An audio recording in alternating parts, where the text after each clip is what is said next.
Sí, doctor, se escucha.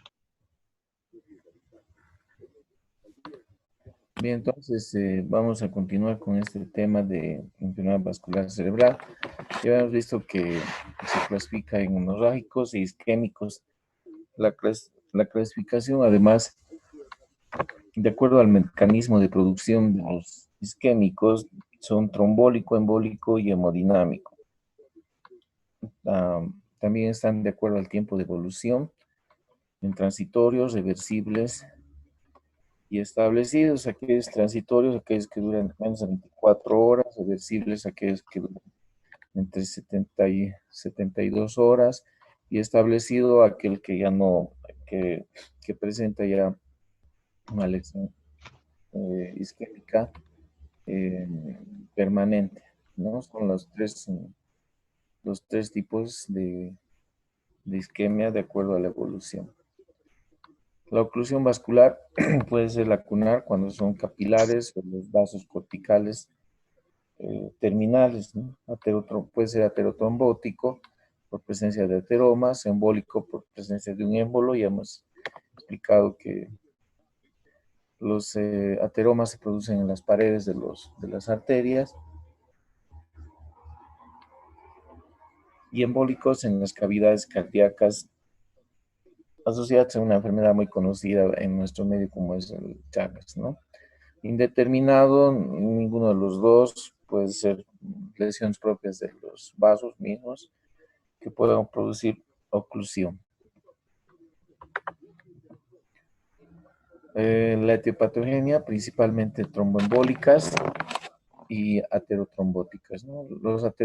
La aterotrombosis, que son placas de ateromas en la íntima de las arterias de tamaño mediano y sobre todo las grandes. Muy común en las bifurcaciones de las carótidas, las vertebrales, en el tronco basilar y en la bifurcación de la arteria cerebral media. Entonces producen una placa de ateroma.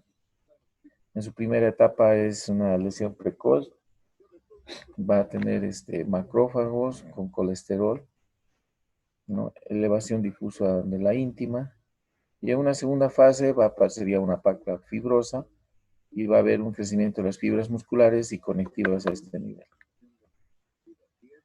La tercera etapa ya va a haber una complicación de la placa por las calcificaciones que va a presentar. Va a haber microhemorragias en la misma placa y ruptura del endotelio, una ulceración y trombos añadidos, provocando infartos por embolias o trombos. De aquí vemos una angiografía a la carótida primitiva, el tronco primitivo, y aquí la carótida externa, y esta es la carótida interna, ¿no? Y aquí vemos un estrechamiento de la luz de la carótida interna por la presencia del ateroma. Entonces, aquí hay una cirugía de esa placa ateromatosa y vemos como la pared de la arteria, tenemos este defecto, que es la presencia de grasa, plaquetas, fibrina, y todo se ha adherido, ¿no? Y ha ocluido la arteria. Entonces se hace sangrante y empieza a desprenderse trombos que van a ir a producir infartos a nivel cerebro.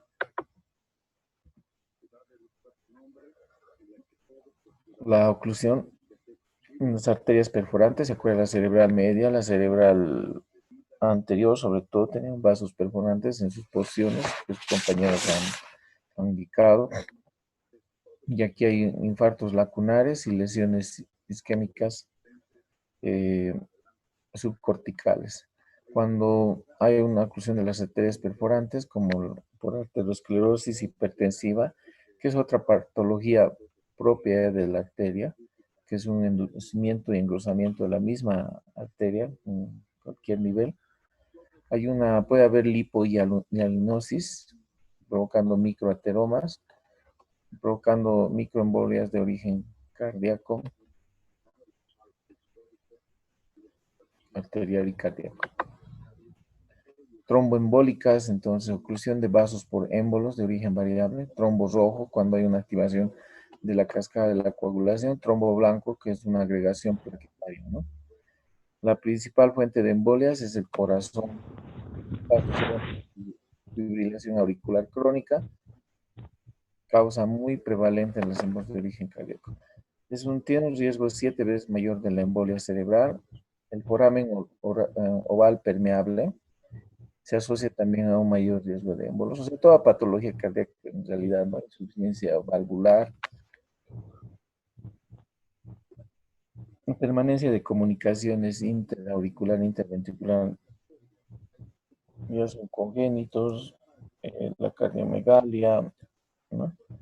La presencia de los ateromas en las arterias, todo esto va a ser causas de embolia. Infarto agudo del miocardio, como causas de origen cardíaco, ¿no? Las lesiones valvulares, alteraciones del ritmo. Para los pacientes con Chagas van a venir siempre con fibrilaciones de alta, de baja respuesta, cardiomiopatía dilatada con insuficiencia cardíaca, mixoma y otros tumores de aurícula, prótesis valvulares. Todos los pacientes que han sido operados de válvulas van a tener tendencia a formar coágulos o trombos intracardíacos, por eso estos pacientes son anticoagulados en forma indefinida, y defectos septales como aneurismas del septo interauricular.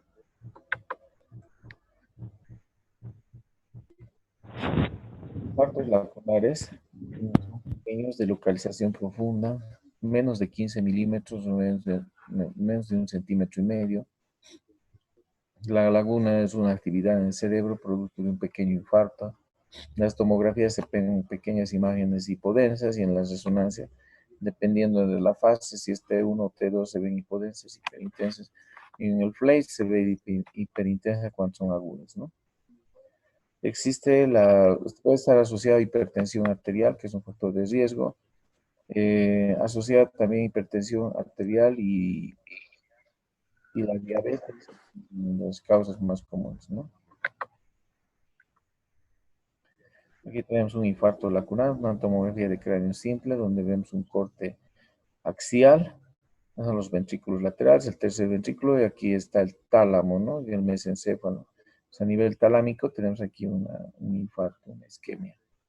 La resonancia magnética en fase T2, lo mismo los ventrículos laterales, izquierdo, derecho, el tercer ventrículo, y aquí a nivel del tálamo tenemos un infarto lacunar, una lesión pequeña, no mayor a 1,5 centímetros subcortical.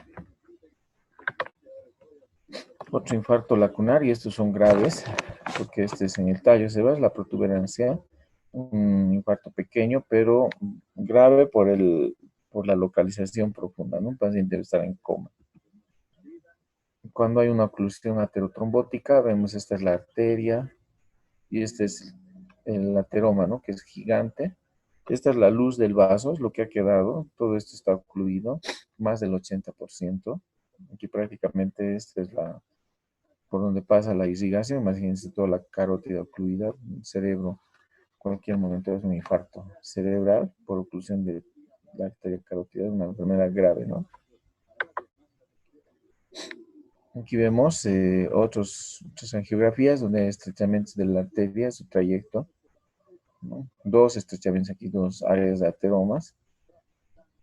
Y fíjense, el ateroma como tiene que ser intervenido, los cirujanos vasculares.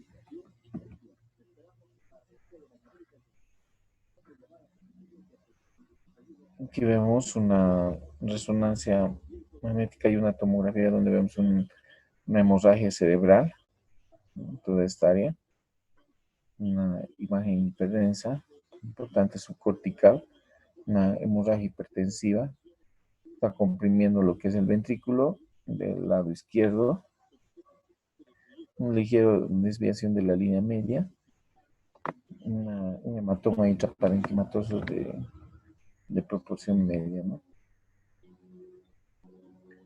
Algunas de las complicaciones que se deben tratar en EBC, las crisis convulsivas, dan anticonvulsivantes, se recomienda el uso de heparinas no fraccionadas, el bajo peso molecular para la prevención de enfermedades tromboembólicas, venosas sobre todo. pacientes que van a estar en reposo mucho tiempo. Iniciar también una rehabilitación. Hay cuadros de depresión, imagínense de repente tener un déficit motor, no mover el brazo, no poder hablar, nos provoca un estado emocional alterado. Tratamiento específico ya de la isquemia, el uso de trombolíticos sistémicos, eso se usa en las primeras 4 horas, desde que se diagnostica el EBC, no sirve después de las 4 horas. Y uno de los medicamentos es el activador tisular de lo que es del plasminógeno recombinante, el RTPA, hay en nuestro medio, se hace en el Hospital Santa Bárbara, terapia intensiva, y recomienda en pacientes con ictus isquémicos de menos de 3 horas, indica aquí en el protocolo, menos de 4 horas en Santa Bárbara, ¿no? Tratamiento específico entonces de la isquemia, esta es una isquemia cerebral, entonces la fibrinolisis intraarterial, con otro medicamento como es la prourquinasa, en las 6 primeras horas. Entonces, el activador tisular del plasminógeno recombinante, el RTPA y la uroquinasa, en la fase aguda, ¿no?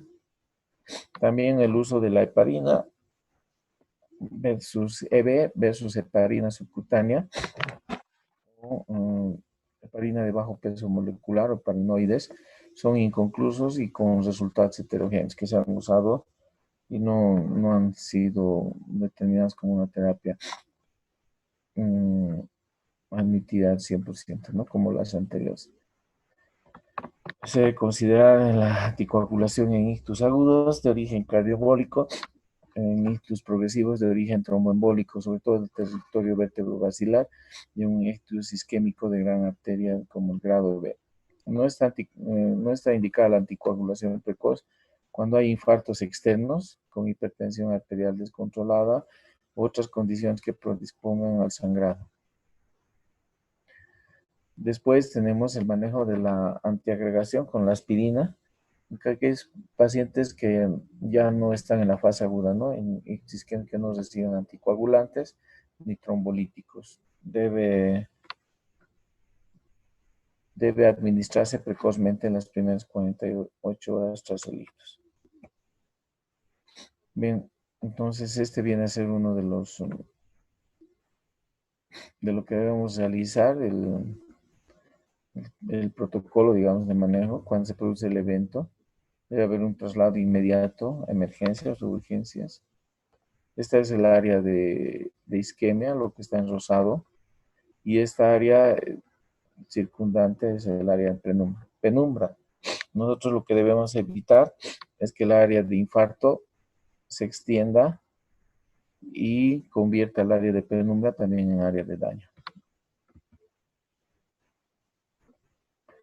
Las 6 horas se extiende más el infarto, duplica, y también el área de penumbra isquémica, ¿no? A las 24 horas, si no se ha hecho un buen tratamiento, el área de isquemia, acuérdense en la primera imagen, queda esto, triplica se excede, ¿no?, del tamaño y establece todo el área de penumbra como el área de infarto, si es que no se resuelve la isquemia en las primeras horas. Entonces, ¿qué se debe hacer? Primero, evaluar al paciente lo más antes posible, realizar una historia clínica del paciente completa y rápida. Para eso ya no usamos el desarrollo de la historia clínica regular. Hay fichas donde solamente se palomean o se marcan como positivo o negativo, ¿no? Donde es más fácil el llenado. Puede ser como un familiar. Debe llevar unos 5 o 10 minutos máximo. Es importante tener esos datos para saber si hay alguna patología, sobre todo cardíaca, asociada a la isquemia, ¿no? Como Chagas, cirugía de válvula. Todo es importante saber para el tratamiento que después se va a realizar. Hay que identificar factores de riesgo, identificar procesos concomitantes, descompensantes, y solicitar estudios de laboratorio, ¿no? Una química sanguínea, perfil renal, electrolitos, glicemia, hepático, lipídico, un perfil proteico y de ácido úrico, ¿no? La orina también se estudia con simple sedimento. Hay que ver un estudio de coagulación sanguínea y realizar una tomografía de cráneo simple, tórax también para ver el tema del corazón, un electrocardiograma para ver si existe alguna arritmia, bloqueos, cualquier patología de conducción del corazón, ¿no? Y una gasometría arterial. De inicio, entonces a los 25 a 45 minutos, entonces ya tenemos una tomografía. Con eso determinamos tipo de ictus, si es isquémico o es hemorrágico. Muy importante por la tomografía. No hay que perder tiempo con una resonancia. Una resonancia, por lo menos en procedimiento, de tardar mínimo 30 minutos hasta una hora. La tomografía dura 3 minutos, los tomógrafos actuales ya pueden realizar un estudio, ¿no? Entonces nos da mucho más facilidad y con eso definimos si es un infarto isquémico o es una hemorragia cerebral. Inmediatamente definido esto, se empieza a realizar la trombolisis de acuerdo a si tiene criterios para realizar o no. Criterios de inclusión para la trombolisis: edad mayor a 18 años y menor a 82 años. Inicio de síntomas menor a 3 horas, ¿no? Hasta 4.5 horas en territorio vertebrovascular y 3 horas en territorio carotídeo. Diagnóstico clínico del ictus isquémico que produce un déficit neurológico. El paciente o su familia entiende los beneficios, hay que siempre hay que hablar con la familia acerca de los riesgos del tratamiento. Aparte de ser caro, es riesgoso, no es seguro totalmente ese tratamiento, ¿no? De la trombolisis. El paciente es candidato a trombolisis, se procurará completar el proceso puerta, infusión en un máximo de una hora. Puede presentar hipertensión intracraneal, paciente con EBC, a que elevar la cabeza de 30 a 45 grados. Esto disminuye la PIC por lo menos unos de 10 a 15 milímetros de mercurio. Evitar la rotación del cuello, tiene que estar en ligera extensión y en un punto neutro la cabeza, ¿no? Detectar y tratar factores que puedan aumentar la PIC: hipotermia, hipoxia e hipercapnia, hiperhipotensión, evitar la administración de soluciones hiposmolares, realizar una tomografía de cráneo urgente. Agentes para el tratamiento de la hipertensión intracraneal, podemos usar el Manitor.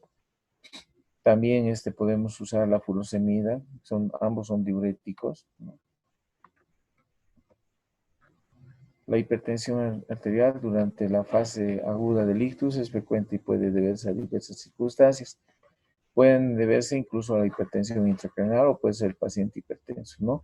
Además del estrés, el dolor, hay que ver esto, porque no solamente es bajar la presión arterial con antihipertensivos, dependiendo de los factores que estén elevando la presión arterial. Entonces pueden usar sedantes, analgésicos, ¿no? Y disminuir de esta manera la hipertensión arterial. Tampoco se puede bajar la presión en forma brusca porque va a incrementar el área de lesión isquémica, ¿no? Tiene que bajarse en forma progresiva para evitar este daño.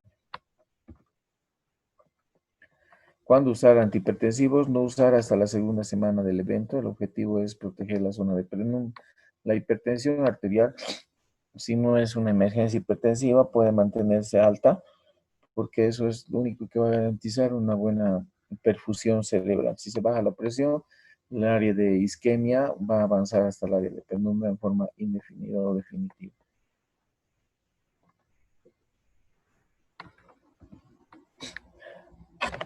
Aquí el manejo de la hipertensión arterial. Por ejemplo, mantener una presión arterial elevada no fue perjudicial, y sí, su descenso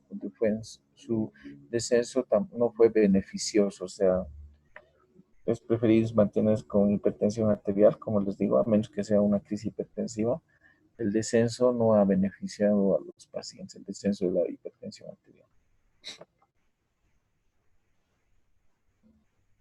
Luego de las primeras 24 horas presión arterial descendió en todos los pacientes y no había diferencias al séptimo día en forma espontánea, ¿no? Los pacientes con mejor evolución tuvieron cifras tanto sistólicas y diastólicas más altas durante las 24 horas. O sea, las primeras 24 horas del paciente hay que mantenerlo con cifras elevadas de presión arterial, no bajar bruscamente o no bajar considerablemente. La hipertermia también es un factor contrario a la evolución del, de la isquemia. Se evitarán temperaturas axilares superiores a 37,5. En caso de fiebre hay que bajar inmediatamente. Ahora hay paracetamol intravenoso, que es lo más rápido. Puede usarse dipirona. La dipirona produce hipertensión arterial, hay que tener mucho cuidado. Mejor usar el paracetamol. Si la temperatura es superior a 38 grados, se debe realizar una radiografía de tórax y sedimento de orina y se iniciará tratamiento antibióticos en caso de procesos infecciosos. La hipoxemia debe evitarse la hipoxemia en los pacientes isquémicos o con isquemia cerebral, por lo cual debe mantenerse una saturación de oxígeno no menor a 90%. Si es necesario, se tiene que instalar oxígeno por cánula nasal de 2 a 3 mililitros por minuto inicialmente. La glicemia se determinará glicemias cada 6 horas. Se evitará las glicemias inferiores a 80 miligramos por decilitro en pacientes diabéticos. Estar con ayuno durante mucho tiempo, uso de hipoglicemiantes, no deben bajar de 80 miligramos por decilitro. Pero, sin embargo, se evitará también las glicemias superiores a 150 miligramos por decilitro. Son pacientes diabéticos que pueden superar los 250 miligramos por decilitro de glicemia, deben bajarse, no deben estar por encima de los 150. En los pacientes diabéticos conocidos, se iniciará la siguiente pauta durante la fase aguda con control de horario de la glicemia capilar. Profilaxis de las trombosis venosas profundas en todos los pacientes con ictus de más de 4.5 horas de evolución, una vez descartada cualquier coagulopatía o la presencia de una hemorragia, subaracnoidea o la realización de trombolisis, se iniciará profilaxis. Entonces, sobre todo los pacientes mayores, obesos, ¿no? Que van a estar postrados mucho tiempo, entonces hay que usar el uso de enoxiparina sobre todo, ¿no? Pero siempre verificar cualquier alteración de la coagulación. El ataque isquémico transitorio sin evidencia de cardiopatía embolígena se usa antiagregación, ya puede ser la aspirina o el clopidogrel. En un infarto cerebral isquémico estable sin evidencia de cardiopatía embolígena también se usa la antiagregación. Infartos de origen cardioembólico identificados como TCI durante al menos la primera hora. Deterioro neurológico progresivo del territorio carotidio, infartos lacunares y pacientes con ictus cardioembólicos y contradicción de anticoagulantes puede usarse el trifusal. Antiagregación en el ictus en los pacientes con contraindicaciones a la aspirina, cuando estuvieran previamente tratados con aspirina, se iniciará el tratamiento con el clopidogrel, ¿no? De mejor tolerancia, pero de mayor costo. En los pacientes con infartos extensos o de edad muy avanzada se puede sustituir la aspirina con el trifusal para disminuir las complicaciones hemorrágicas a largo plazo. La administración de trombolíticos contraindica el uso de la aspirina o de otros antiagregantes durante las primeras 24 horas. Por ejemplo, el uso de la enoxiparina, que es una heparina de bajo peso molecular, asociado al clopidogrel, potencia mucho la anticoagulación y pacientes que fácilmente llegan a tener hemorragias o discrasias sanguíneas. El uso de la neuroprotección como la citicolina ha ayudado a pacientes, sin embargo, son medicamentos caros que pocas personas acceden, ¿no? La cirugía, una craniotomía descompresiva cuando hay un edema cerebral masivo, es algo que ayuda a los pacientes con isquemia cerebral. Tenemos un paciente con edema cerebral, se hace una craniotomía y el cerebro está haciendo una herniación a través de la craniotomía. Se llama herniación transcalvaria, ¿no? Es un infarto extenso, hemisférico prácticamente, con edema cerebral importante. Hay una desviación de la línea media. Fíjense. Y se hace una craniotomía descompresiva, entonces el edema se extiende hacia afuera y eso corrige o ayuda a salvar una vida. Lo que decimos siempre, el tiempo del cerebro, no debemos perder tiempo en la aplicación de la terapia para el esquema cerebral y salvar a esos pacientes. Bien, con esto hemos concluido lo que es los EBCs y estaríamos avanzando al siguiente tema, trauma craneoencefálico, el próximo día jueves. ¿Alguna pregunta?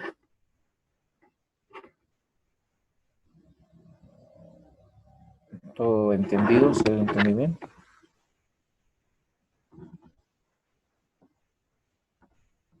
Bien, gracias jóvenes, que tengan un buen día. Hasta luego. Gracias, doctor. Hasta luego. Gracias. Gracias.